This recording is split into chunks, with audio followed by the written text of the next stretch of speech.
Javier es biólogo, hizo la tesis en el Centro de Biología Molecular poco después que nosotros, solapando en parte. Después estuvo en Reino Unido, también empezó con...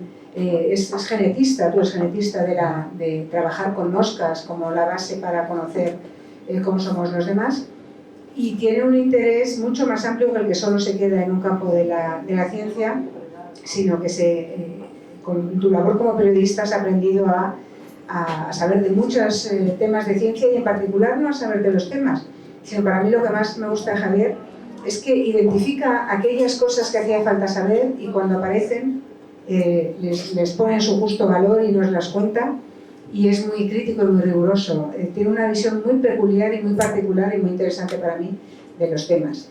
Y antes me decía que si volviese a ser pequeño y se pusiese a estudiar un grado nuevo, que a lo mejor hacía neurociencia, ¿no? Y por eso es el tema de hoy.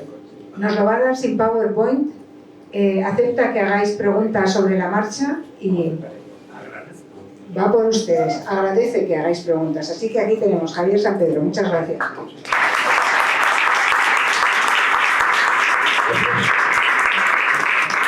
Gracias, Marla. Después de esta gran introducción, yo mismo estoy impaciente por escuchar la conferencia. Yo no sabéis, pues es la primera vez que doy una charla en una discoteca. ¿Me acerco más? Es la primera vez que doy una charla en una discoteca. De hecho, nunca había estado aquí, aunque me han dicho que es un local clásico de Madrid. Yo, claro, en las discotecas tenía muy poco que aportar en la pista de baile, la verdad. No es un género que haya trabajado nunca, pero me han dicho que era jazz nuevo, eso sí que me gusta. Eso sí que me gusta y me quedo. Insisto en lo que os ha dicho Marla, que me interrumpáis siempre que queráis. No veo por qué, pero si hay algo que yo digo que solicito una pregunta o un comentario, no veo por qué esperar a que yo acabe para plantearlo cuando ya nadie ni se acuerda de eso, ¿no? Interrumpirme siempre que queráis. Le decía antes a Marla que la mejor charla que he dado en mi vida estaba con mi compañero de la radio, de la estupidez, en algún escenario, no me acuerdo ahora. No, pues llevábamos un guioncillo con temas para tratar y no pudimos, dijimos que hicieron las preguntas que nos interrumpieron cuando fuera, no pudimos ni empezar el guioncillo. O sea, nos tiramos aquí 1 hora y media respondiendo preguntas y atendiendo comentarios visuales. Eso es lo mejor que podría pasar, porque revelaría que a quien nos interesa esto es a vosotros, no a mí. Y además, claro, yo puedo suponer qué es lo que os interesa, pero vosotros sois quienes sabéis qué es lo que os interesa, ¿no? Yo muchas gracias por venir, en particular a la chavalería, chicos y chicas, muchas gracias por estar aquí. Lo único que tengo que subir el nivel porque está bien. Bueno, seguro que todos habéis usado ya ChatGPT, ¿no? Venga, todos usan. Algunos lo habéis usado en el trabajo y vosotros para hacer los exámenes, ¿no? O para prepararlos, ¿no? Bueno, ya sabéis que hay una gran expectación sobre esto y está justificada. Realmente las habilidades de ChatGPT. Hablo de ChatGPT, aunque hay varios otros modelos similares. Se llaman en general LLMs, Large Language Models, modelos grandes de lenguaje, pero me refiero a ellos como ChatGPT genéricamente. Y bueno, sabéis que hay un enorme interés en revolucionar el mundo de la tecnología y de la empresa tecnológica. Hace un año o algo un poco más, los líderes tecnológicos del campo pidieron una moratoria porque les estaba empezando a asustar las grandes capacidades que tenía el robot, ¿no? Que tenía este modelo de lenguaje, el sistema. Bueno, hubo un ingeniero de Google que directamente le dio una zájara y se llegó a convencer de que quien estaba al otro lado era un humano, o sea, vamos, no humano, sabía que no era humano, era una entidad pensante, como cualquiera de nosotros. Llegó a pensar eso, enloqueció y dejó su trabajo en Google por esta razón. Mi opinión personal es que sin duda ChatGPT ha superado lo que se llamaba, sigue llamando, el test de Turing. Turing, habréis visto algunos la película Descifrando Enigma, ese es el personaje protagonista de la Benedict Cumberbatch.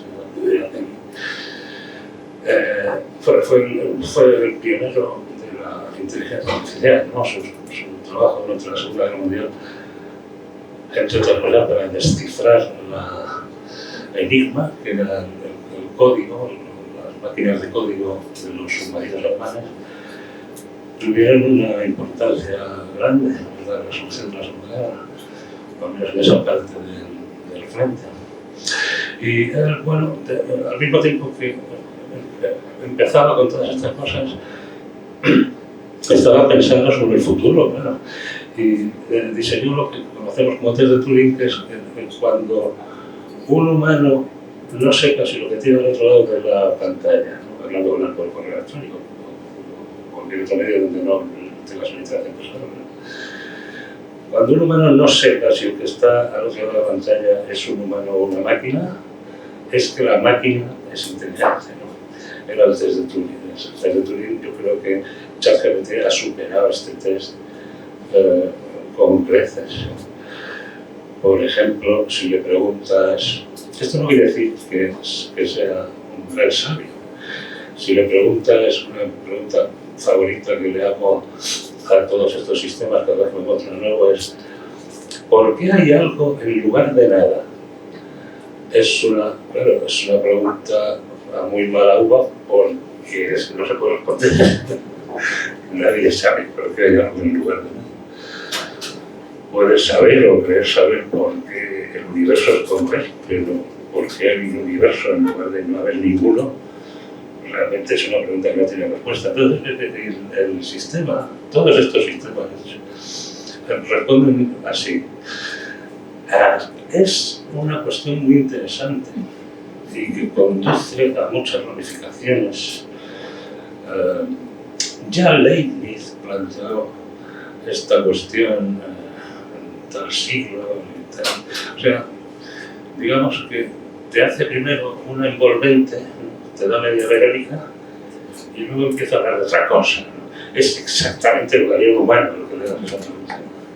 Así que sí, yo creo que ChatGPT ha superado el test de Turing con creces. Lo que ocurre es que en el test de Turing ya no cree nadie a estas alturas que sea el criterio de que una máquina sea inteligente. No recuerda que sea consciente o autoconsciente de nuestras tareas de alto nivel, ¿no? Que pueden realizar nuestro cerebro, incluso el cerebro de animales con menos volumen cerebral, ¿no?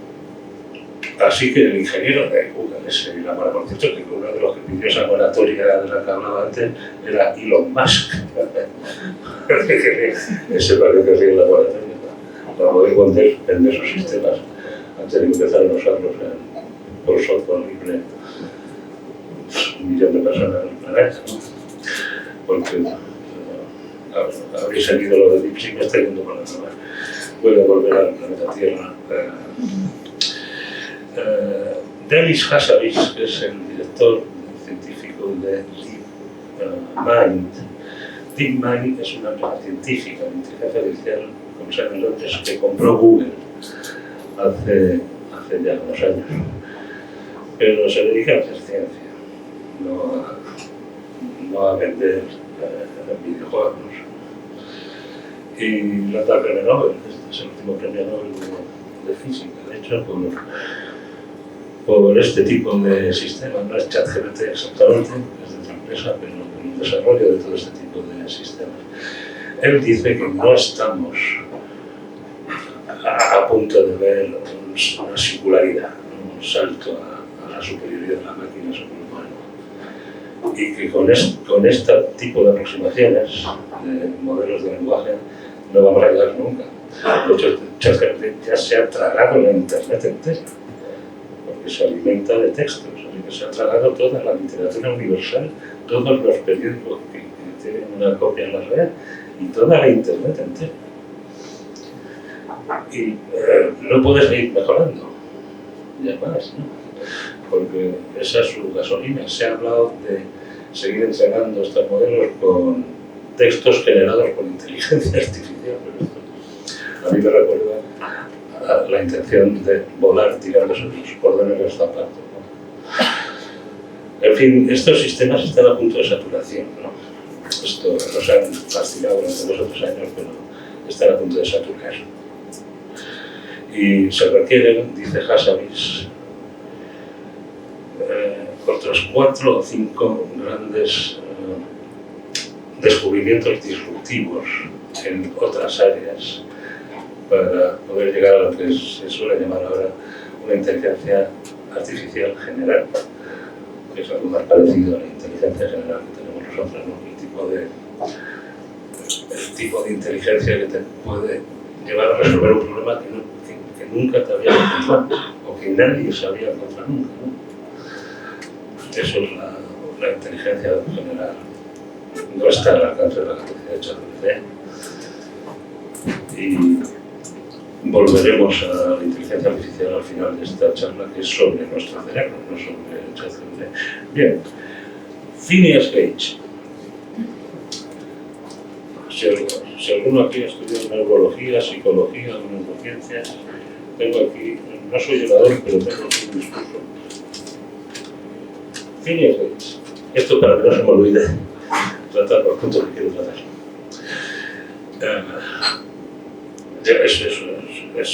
Este era un capataz de la construcción del ferrocarril en Estados Unidos a mediados del siglo XIX. Esto para clavar las traviesas del ferrocarril al suelo se usaban unas barras, unos cilindros de hierro metálico y pequeños cartuchos de dinamita para hacer el agujero, ¿no? Eso es lo que unía las traviesas al suelo. Ya este hombre, mientras estaba dándole martillazos, le explotó la dinamita y le saltó el cilindro de metal macizo, le entró por debajo de la mejilla y le salió por arriba del cráneo. El tipo siguió vivo, pero según dijeron quienes le conocían, ese ya no era Phineas Gage, este ya no es Gage, ¿no? Porque sabían que la barra le había destrozado el lóbulo frontal del cerebro, ¿no? Pero había dejado intacto todo lo demás. Y de manera que lo que solemos asociar con la inteligencia, el raciocinio, por ejemplo, la capacidad de lenguaje, estaba intacta, podía hablar. O todos los sentidos, ver, oír, su capacidad racional e intelectual estaba intacta. Pero ya no era Gage, porque había sido un capataz, una maravilla de capataz, cuidadoso con sus empleados, razonable con sus órdenes, y ahora se había convertido en una especie de psicópata. A perder los lóbulos frontales y pese a que su racionalidad estaba intacta. Digamos, este es el caso cero, desde donde arranca la psicología experimental moderna, de que las lesiones en cierta parte del cerebro, incluso lesiones tan brutales como esa, pero que solo afectan localizadamente, no a todo el cerebro, sino a una parte de él, tienen funciones específicas. En este caso parecía tener algo que ver con nuestras habilidades sociales, la interacción de la razón con las emociones, ¿no? Son parte de lo que se dedican los lóbulos frontales. Los lóbulos frontales son muy importantes en nuestra evolución, porque es la zona del cerebro que más ha crecido durante la evolución humana, la evolución de los homínidos. Todo nuestro cerebro ha crecido, pero los lóbulos frontales, lo que está detrás de la frente y entre las dos sienes, ha crecido mucho más que todo lo demás. De manera que es probable que sea lo que sea que nos haga humanos, ahí sobre todo, ¿no? Y bueno, pues un siglo y medio de observaciones de este tipo, un siglo de metodología, ¿no? Nos ha enseñado que el cerebro está hecho de módulos localizados, ¿no? Como de especialistas en ver, en oír, en entender el lenguaje, en producir el lenguaje, en entenderlo. Mil cosas más. La casuística es inabarcable. Oliver Sacks escribió un libro que se llamaba El hombre que confundió a su mujer con un sombrero. Es uno de los casos increíbles que produce las lesiones localizadas en el cerebro. Puede ser por un accidente como el de Phineas Gage, o por un tumor que esté localizado, o un aneurisma, un ictus que puede matar una parte localizada del cerebro. Y la casuística, las habilidades que pierden esos pacientes son asombrosas. O sea, exagerando un poco, podríamos decir que el modo subjuntivo es un trozo de cerebro, porque lo puedes perder por una lesión localizada allí, ¿no? Los sentidos, por ejemplo, están regionalizados a todas luces, ¿no? La información visual que nos entra a los ojos viaja por razones de chapucería evolutiva, cuando la evolución es una chapucera. Lo primero que hace el nervio óptico es perforar la retina y irse para atrás hacia la parte más posterior del cerebro, el córtex occipital, que es donde se procesa la información visual, ¿no? Aquí hay un montón de experimentos sobre esto y observaciones. Estas áreas se han dividido en V1 por visual 1, que es la que recibe directamente la información de los ojos, de la retina, y para allí pues V2, V3 y VT, y hay un montón de estas regiones que según te mueves desde lo más cercano a la nuca hacia la coronilla, ¿no? Y luego con la información es bien curioso, porque el V1, la primera región, la más cercana a la nuca, la que recibe la información de los ojos, lo único que ve esta región son líneas orientadas así o así, o así.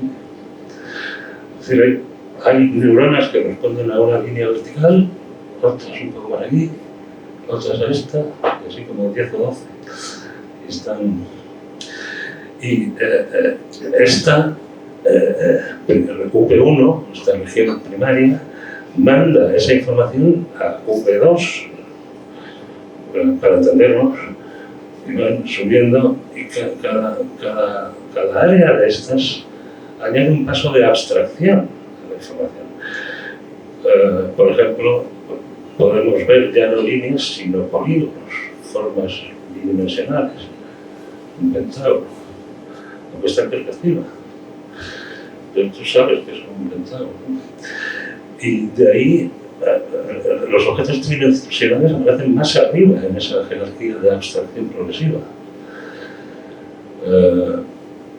Y al final de toda esa cascada pues hay una especie de gramática de las formas que nos permite ver la cara de una persona en cualquier orientación, con cualquier iluminación, esté de perfil o frente, ¿no? Hay una famosa neurona que se llama Jennifer Aniston, porque es una neurona que en un mono, un animal de experimentación, solo se disparaba cuando veía una foto de Jennifer Aniston y nunca en cualquier otra situación. Y le daba igual que Jennifer Aniston estuviera de frente, de perfil, mal iluminada. La cara de Jennifer Aniston se ha convertido en una información abstracta, muy alejada ya de estas líneas, ¿no?, de inclinación progresiva. Hay una progresión de abstracción en esa información. He simplificado mucho, todo esto hay que combinarlo con la información sobre el movimiento, el color de los objetos y etc. Pero todo esto es cortes visuales, aquí atrás. Las lesiones aquí atrás pues, suelen producir unos daños en la visión, no porque los ojos no funcionen, las retinas están perfectas, el nervio óptico también, pero los procesadores que manejan esa información normalmente han recibido un golpe, o se han destruido por tumor.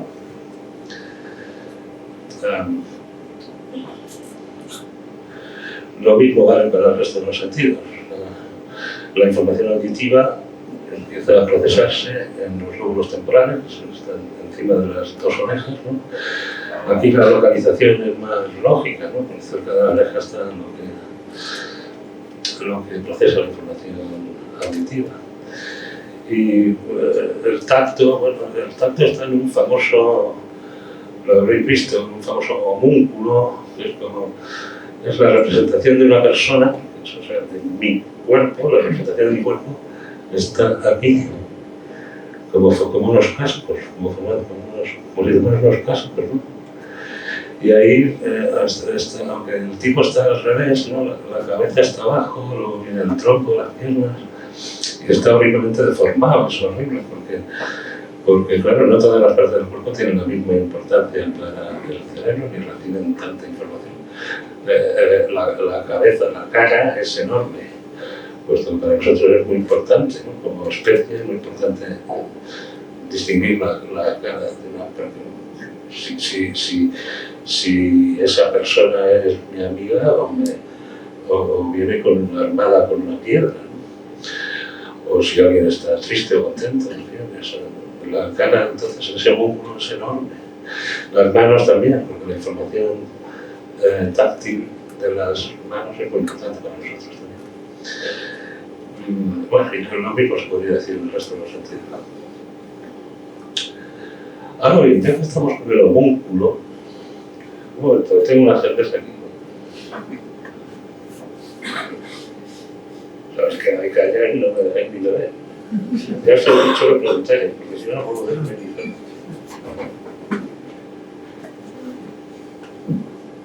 Ya que estamos con el homúnculo, si tú le atas dos dedos, el homúnculo tiene sus manos con sus 5 dedos. Si tú le atas estos dos dedos a una persona durante un par de semanas o más, los 2 dedos del córtex motor dejan de ser 2 entidades y se fusionan en una. Un violinista hiperdesarrolla las zonas del córtex que mueven la mano izquierda, que es la que más exigente es ese instrumento. En un pianista se hiperdesarrollan ambas, tanto la mano izquierda como la derecha. Sabéis que todo es revés en los sentidos y en general. O sea que el homúnculo ese no parece estar predefinido genéticamente. No, parece más bien que, dado el cuerpo con el que se ha desarrollado un feto y un bebé, pues se ha adaptado a él.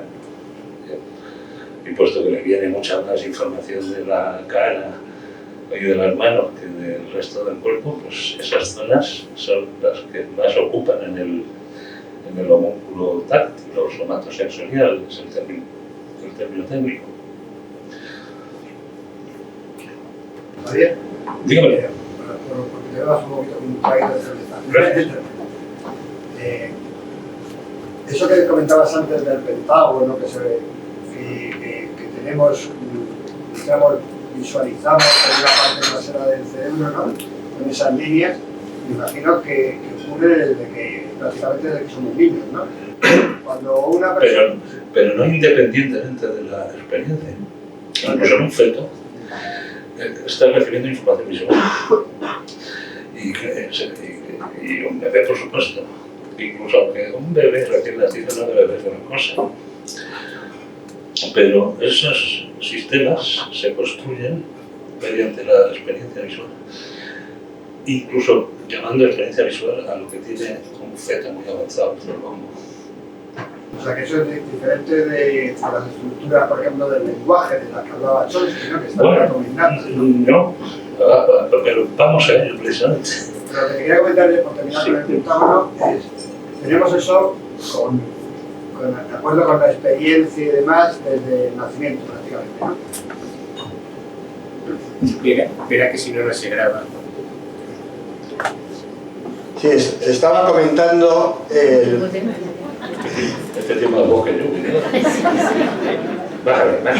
el pentágono ese que comentabas que tenemos desde el nacimiento, pero además de la experiencia que va sufriendo el niño según va desarrollándose, si ese niño le da por estudiar geometría euclidiana, ¿cómo va conectando lo que va aprendiendo de geometría con esas... me imagino que implica unas conexiones entre eso que tiene La geometría euclidiana es innata. O al menos se desarrolla en un niño en ausencia de toda educación geométrica, matemática, de toda educación en general. Se ha comprobado en tribus de grabaciones. Pero cuando vas desarrollando fórmulas y desarrollando la geometría, hay unas conexiones, me imagino, con las áreas... Nadie sabe qué conexiones hay, Claro. pero podemos imaginar que, por supuesto, esas conexiones se modifican con el aprendizaje. Claro. El cerebro es una máquina de aprender cosas. O sea, no es una máquina rígida hecha de latón y compartimentada en sus cajitas, ¿no? Es una máquina de aprender cosas, su estructura está respondiendo al entorno continuamente. Pero justo eso es lo que vamos. Muchas gracias por la pregunta. A ver, la pregunta.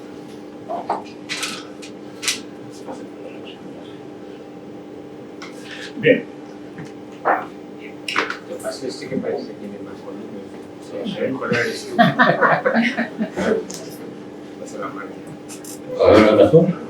Mucho mejor. Ahora sé que usted es un boicot.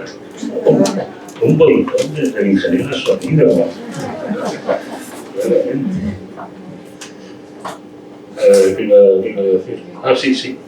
A ver, ¿qué pasa aquí entonces? Hay yo, como he dicho, Vargas me dedicaba a la mosca cuando era un científico profesional. Hay las cosas que dividen, ¿cómo se divide el cerebro en zonas? ¿No? De estas zonas de las que estamos hablando. Por ejemplo, la área visual y la área auditiva. O cualquier otra de las que hemos hablado y muchas otras de las que no hemos hablado. Conocemos genes que dividen el cuerpo en zonas. Y esto, por decirlo de drosófila, porque se descubrieron en drosófilas de estos genes. De hecho, yo trabajaba en ello. Los más espectaculares quizás se llaman genes Hox, no recuerdo porque H o X, Hox. Y literalmente es una fila de genes en el genoma, Hox 1, Hox 2, Hox 3, hasta Hox 10, en humanos. Y literalmente dividen el cuerpo en 10 lonchas, 10 rodajas, ¿no? Imaginaos que yo soy un embutido y cortáis en rodajas. Si yo inactivo Hox 4, que es de donde me salen los dos brazos, este segmento de mi cuerpo se transforma en el que tiene más adelante, que correspondería a Hox 3. Todo esto se descubrió en drosófila, en la mosca, en mi mosca favorita. Se comprobó después que estos genes existían en todos los animales, incluidos este que les habla, y dio lugar a un premio Nobel para dos genetistas muy importantes. Luis y Janny Reingoldhardt, una de mis genetistas favoritas, una alemana muy inteligente. De manera que si conocemos genes que dividen el cuerpo en zonas, ¿serán ellos los que dividen el cerebro en zonas? La respuesta es no radical. Hay algunos genes de estos, Hox y similares, pero se limitan a hacer lo mismo que hacen en la mosca, con una rata, cursado, que es distinguir el cerebro anterior, el medio y el posterior. Pero todo nuestro córtex, cuando abres el cerebro solo ves el córtex, ¿no? Lo demás está como dentro de él. Todo nuestro córtex está dentro del cerebro anterior y no hay ningún gen, vamos, lo conoceríamos desde hace mucho, si lo hubiera, no hay ningún gen que haga esa regionalización, que separe esas zonas en subzonas distintas, de regionales del córtex cerebral. No los hay, no hay ningún gen, se habían descubierto porque la cantidad de datos que tenemos es abrumadora sobre estos genes y sobre todo lo demás, realmente.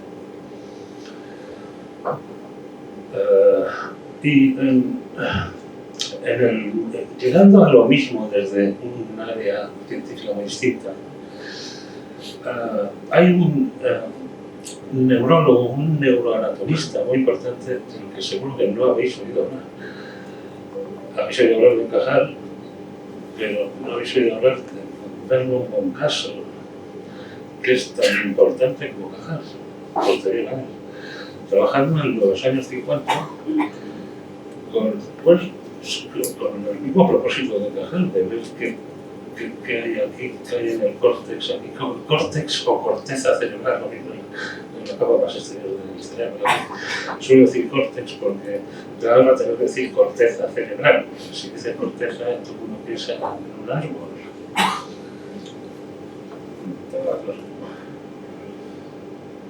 Alguien que habrá fumado por aquí.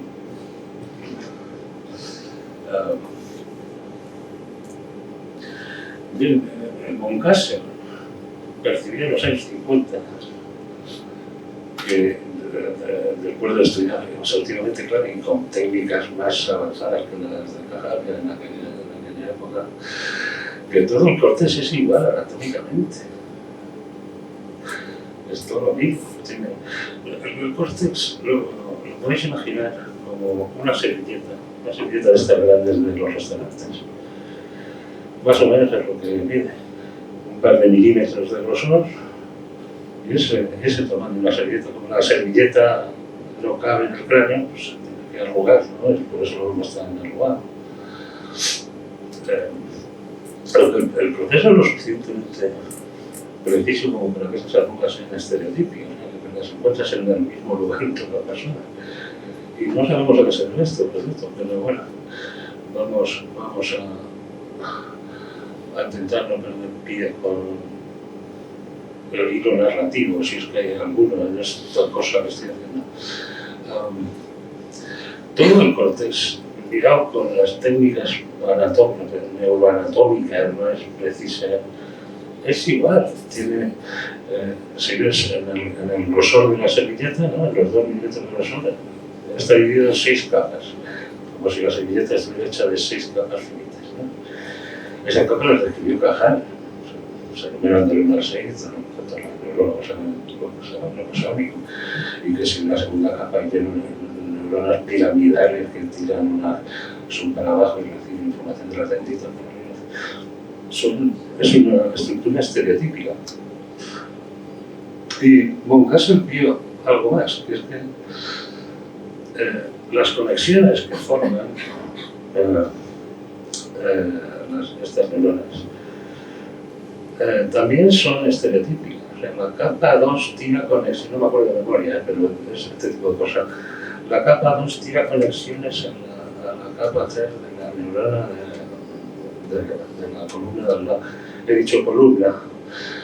El mismo von Kastel fue quien propuso o quien descubrió la columna cortical. Porque el córtex, aparte de estas 6 capas que digo, ahora perpendicularmente a la servilleta, está hecha de cilindritos. Se llaman columnas, cada columna está hecha de minicolumnas, hay una fractalidad que estamos viendo. Cada columna mide medio milímetro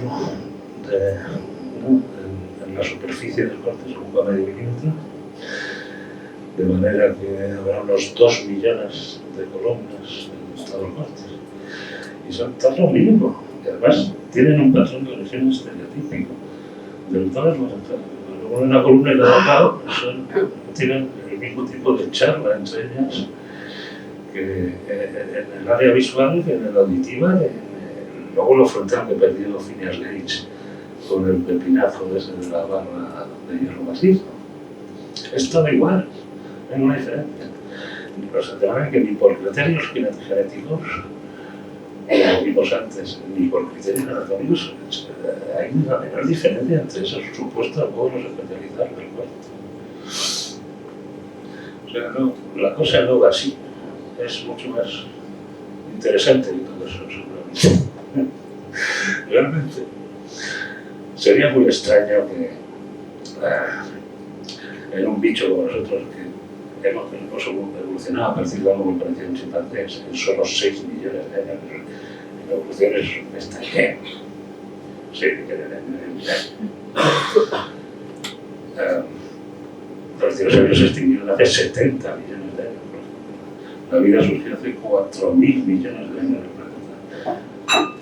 6 millones de años, es extraño. ¿Alguien puede creer que da tiempo en esa ridiculez del lapso temporal a establecer todo tipo de circuitos especializadas en el lenguaje y el otro no sé qué? Es un porqué que no posee. Va contra toda lógica evolutiva y genética. No posee. En cambio, si todo el córtex está igual, que además está hecho de estas unidades repetitivas, que son las columnas verticales, producir un cerebro humano a partir de un chimpancé es un problema trivial. El cerebro del chimpancé tiene medio litro, Homo erectus creció a 1 litro y nosotros tenemos 1,5 litros, no por entender mucho. No tienen más que repetir, hacer crecer el córtex, o sea, repetir que tenga más columnas que antes. Es un poco el mismo truco que usaron los primeros animales para crecer desde cosas desde células, ¿no? Desde células individuales que iban nadando con ellas. Es el mismo truco. Hace lo mismo y lo repite 20 veces. Luego ya encontrarás una forma de distinguir una repetición de la otra. Pero no se requiere inventarse cada segmento del cuerpo específicamente, ¿no? Repites todo y luego las cosas se van especializando en interacción con el entorno. Pues por todo lo que sabemos, así es como evoluciona el cerebro humano. El cerebro humano. Y entonces, ¿qué pasa aquí? Pues que no se entienden muchas cosas que no entendíamos antes. Por ejemplo, cuando un ciego lee braille, debería estar leyendo con las zonas táctiles, el famoso homúnculo del que hablábamos antes, ¿no? Con las manos del homúnculo debería estar leyendo, y efectivamente las ves activas mientras un ciego lee braille. Pero sus lóbulos occipitales, especializados en la visión, que están desocupados, por lo que se las diga, también se activan. El braille se lee con los módulos especializados visuales del cerebro, que por lo tanto no están especializados en la vista. ¿También un ciego de nacimiento?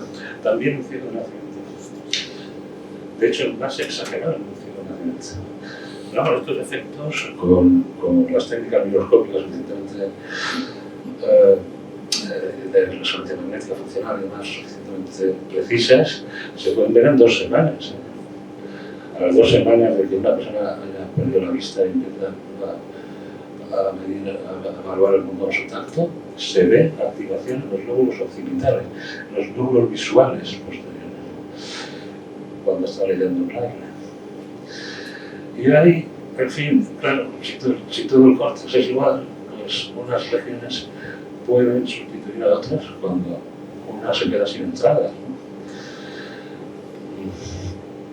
No sé, le preguntaba a David Eagleman, un científico de California. Digo, entonces la cosa es dónde está, ¿no? Lo que especializa a las emisoras que están aquí o aquí, y las auditivas aquí o allá. Y dije, bueno, más que dónde están, es de dónde reciben el input. Las áreas visuales son visuales porque reciben el input de los ojos. O sea, les llega a la retina, el nervio es lo único que saben. Lo único que saben del mundo es lo que les llega por esa vía. Y para las áreas auditivas es lo mismo para todas las demás. También hay áreas que reciben información de otras áreas celulares, no solo interacción con el mundo externo. Hay un montón de interacciones internas, ¿no? Hay unos módulos u otros, no sé si llamarlos módulos. Realmente todo está hecho de lo mismo y hay fenómenos de competencia entre áreas. O sea, no son áreas dibujadas como nuestros segmentos o el segmento de una mosca y esto. Hay competencia entre áreas. Por eso la mano izquierda del violinista que está aquí crece con la práctica a costa de otras áreas que no está usando tanto, ¿no? Como el hombro o el codo. Se come las regiones esas. La competencia es bastante descarnada ahí dentro de las fotos. Y fijarme en una cosa, bueno, tendemos a imaginar que abrimos los ojos y vemos el mundo, ¿no?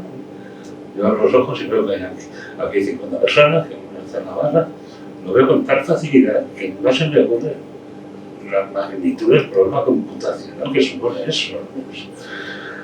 O sea, lo que les ha costado a los ingenieros imitar esto, más o menos, han sido 40 o 50 años de trabajo forzado, y todavía no alcanzan ese nivel de prodigio. Pero imaginad que aquí dentro del cráneo no hay tu cara ni la tuya, ni una barra, ni hay nada, no es más que neuronas disparando señales eléctricas. Si entran del oído, pues tendrán unas propiedades de frecuencia y de intensidad distintas a las que entran del otro lado, pero ahí dentro no hay vista, ni oído, ni olfato, ni tacto, ni ahí dentro no hay más que neuronas, la mano está toda oscura dentro del cráneo, más que neuronas disparando. Puedes pensar, claro, yo veo esto porque de algún modo se procesa y aparece alguna imagen en la televisión, pero el problema es, ¿quién está viendo esa televisión? No hay nadie viendo esa televisión. Eso es, la televisión eres tú.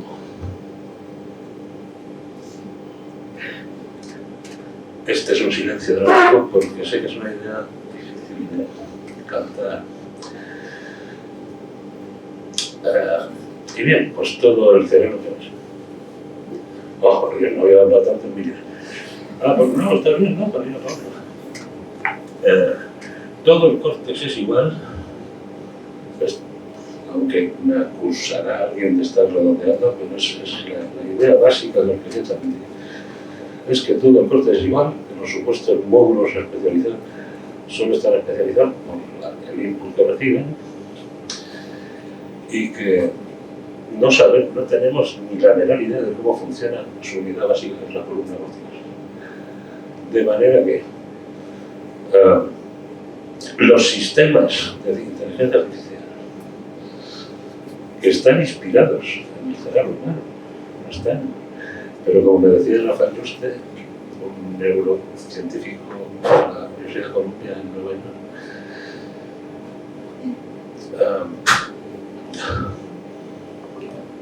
se me ha ido lo que me dijo Rafael Juste. ¿De qué estaba hablando? Como Esta inteligencia artificial basada en algo que no sabemos.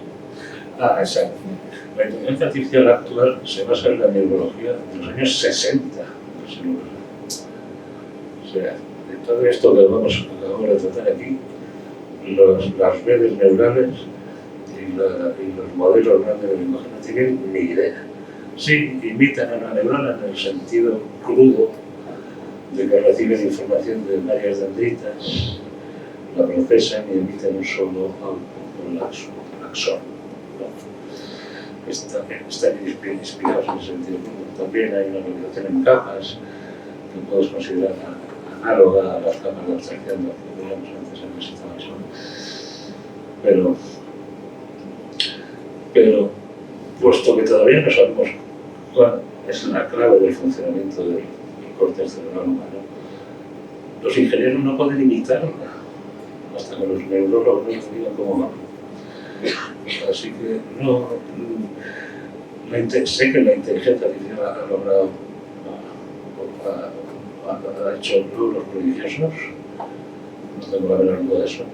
El más espectacular de ellos afecta al negociado de los que estamos aquí, la biología molecular.